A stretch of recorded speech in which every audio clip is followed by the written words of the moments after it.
One of the ladies in our church came up and told me a few weeks ago, Genesis 1:1-3 changed my life. She wasn't talking about the message I just preached.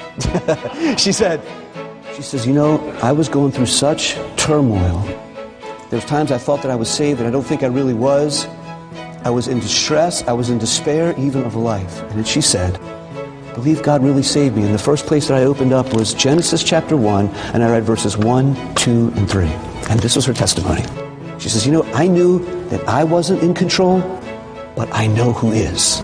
That's a simple childlike trust, isn't it? God, I don't have all these answers, but I know who does.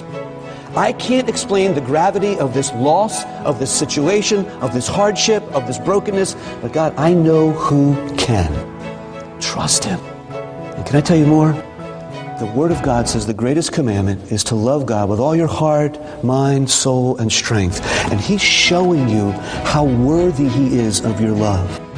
That you put your deepest trust in Him. And you savor His beauty and His structure, His order, His loveliness. And you love Him for who He is and what He's done. You say, how do I do that? I want to grow in my love for God. You keep meditating on who He is and what He's done. I dare you. Take open the Scriptures and you just start to read about what God's done.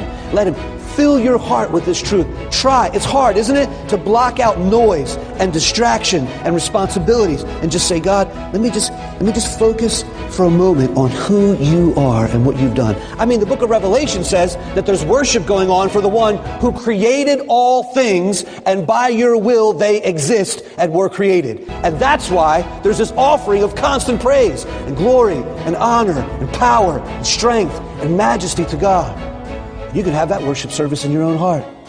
You can rejoice in that truth. This is the foundation back here in Genesis 1. And we only make sense of the whole rest of the Scripture as we see this and get this right. This is the God for you and I to trust. This is the one for us to run from. Every other God, every false notion, every idol in my heart pulls me away from this God. Turn and run to Him. Fall down before Him and worship Him. Submit your life to Him. Where else are you going to go? There's no future in anything else. There's a future in the God of heaven and earth.